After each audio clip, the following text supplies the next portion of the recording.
Hey everybody, welcome back. My name is Abby. I'm with Fitness is Medicine.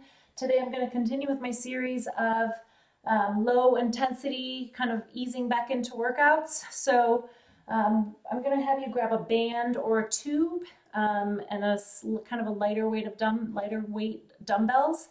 And I think that's it. If you do have a fit ball and you want to use it and you feel safe using it, you can go ahead and grab that.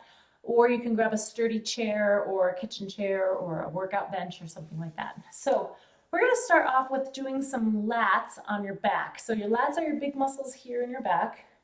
And there's a lot of different ways to work them. So I'm going to show you two different ways that you can do that. So first you could either loop, like if you're in bed and you have like a wrought iron bed frame, or you could loop your band around something like this that's sturdy. If you can lie down on your back, and then I'm going to have you pull it down toward, if you can have it, so I'm nervous I'm going to pull that over. I'm going to around something sturdier. So, okay. So I'm going to turn this way. So I want the tension back here, and then I'm going to pull down. So this motion with my arms straight. So if you have a band, this is a great way to start working your lats a little bit, working your arms, your shoulders. This kind of works your shoulder muscles as well.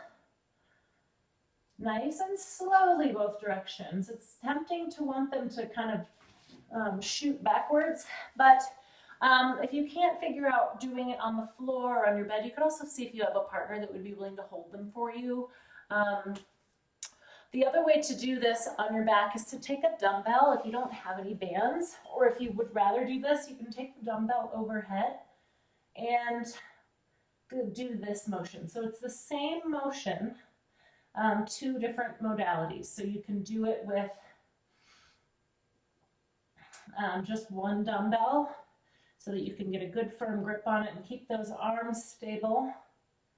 Or you can do it with those bands lying down overhead like that. So you can try it both ways, or you can try it either way depending on the equipment that you have at home. Okay, then we're going to stand up. If you need to do that laying on your bed, that's okay. That one with the weights or the band, instead of getting up and down off the floor. Now I'm going to add some marches. So if you're really just starting back into this, I want you to do it either standing next to a wall, or maybe in a doorway, or standing next to your kitchen sink to the side, or even a sturdy kitchen chair to the side of you. So first we're going to march. So you're spending a little time on one foot marching. And if that feels okay and you're able to march without losing your balance, I want you to raise your hands up over your head. And we're going to touch your opposite knee with your hand. So your left arm comes down to your right knee, your right arm comes down to your left knee. So the goal is to do it slowly and controlled. So you're engaging your core a little here. You're working your hip flexors. You're getting some cross coordination, using your brain a little. And you're getting some balance, having to stand on that one foot. You can challenge yourself if this is feeling pretty easy and really go slowly. If you have a balance pad at home and you want to do these on a balance pad, that's okay if you're at that stage. Or you could even try them on a BOSU. This is a good one to do on a BOSU if you're really feeling confident in your balance and you want a little bit more challenge. Okay, good. So then I'm going to have you grab that set of dumbbells that I talked about, and we're going to do a shoulder press. So you can do this standing, you can do it seated. If you're new to this, I would recommend doing it seated, or if you know that you have any back pain.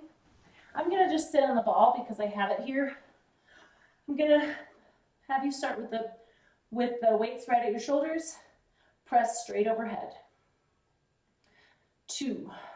If you find that your dumbbells are a little heavy for this, Or if your shoulder's hurting, first of all, try moving your elbows in if your shoulder's hurting. But if it's still too much, put one down. And just like for that lat pull, just push one straight overhead instead.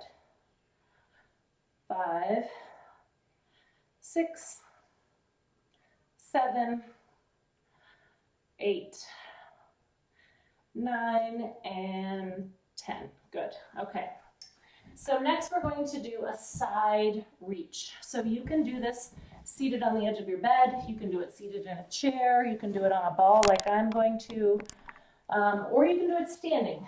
But we're just going to get some rotation, some core rotation, your thoracic rotation, and some reaching. So it's kind of a good stretch / exercise. So notice that my feet are really wide here. I want to be able to support my balance as I go side to side. So I'm going to reach as far as I can, both directions, or either direction, reaching out to the opposite side, reaching across your body. If you want to try this standing, that's great. So same thing, I've got a nice wide stance. I'm just going to kind of shift my weight side to side and really reach. If you're finding that you're not reaching very far and you need a little bit of a challenge, you can put, you can put a couple dots on your wall, like little stickers, or you can reach for a certain point in your wall, or you could even reach across your countertop at your kitchen sink and, reach over here to your coffee pot and then reach over here to your dishwasher or whatever, depending on what you have in your kitchen and you need a little goal. But this just kind of feels good to just kind of go side to side, get a little bit of thoracic rotation in, nothing too major. The other thing is if you're feeling like it's too much, then make it smaller. You can get a little bit smaller range of motion in there. Okay, good. That one just feels really good. Now we're going to do windmills on your back. So if you need this one to be a little more difficult, you can do them with a bridge on your ball. I'm going to do them lying down on my back. You can do this on your bed. You don't have to get down on the floor. What I want you to do is take these weights, and this is going to be pretty light weights, okay? So maybe 3s, 5s. If you're just getting started back into this, maybe 5s. I would start with 2s or 3s. Press them straight overhead, and you're going to just windmill your arms. So it's another way to work your lats, like we did in the first exercise, and your shoulders. So the goal is to go all the way straight. If you're having any pain, choose a lighter weight. The other thing you can do is if this is just way too much, you could just try to get this range of motion without weights and really make sure you're able to get that full-on shoulder flexion here. Okay, so then if you are able to do it with weights, another thing you can do if you are ready for a little bit more, you could do it up in a bridge like this.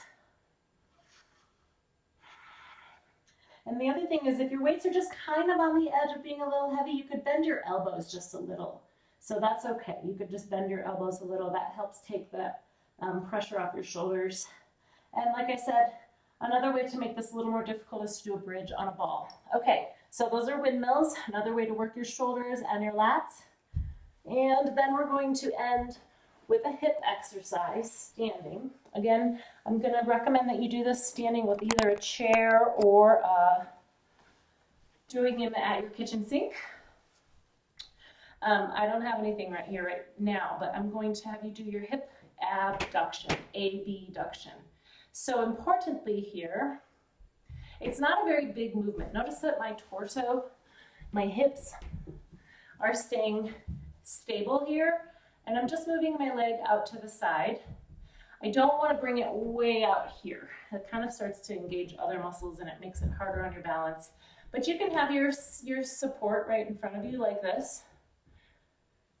The other thing to think about is keeping that toe turned in slightly or just at least pointing straight forward. It's really easy on this one for our hip flexors and our quads to kind of want to take over and our toe to kind of creep out to the side. So another thing to think about too is you're putting a lot of pressure on your standing leg. So really use the kitchen counter or wherever you're doing this for support, especially if that standing leg is getting really tired. You're going to be working both legs here at the same time. So this one's working on stability and this one's working on the mobility. You don't have to do very many at a time. You could do 5 and then rest, and then start again. But really keep that toe straight forward, not a very big range of motion, and really think about using those glutes. That standing leg is probably going to get the most tired. Okay, great job. Those are really great ways to start to get back into it, but they're also really good stabilization ones that you can do no matter where you are in your fitness world. So go ahead and try to do those at least once through. Make sure you're getting a warm up in before you start, and then some stretching in when you're finished. So try them once, maybe twice through. If you're really feeling good, try them 3 times through, and then make sure you're drinking lots of water and doing your stretches. All right, thank you everybody. I'll see you next time.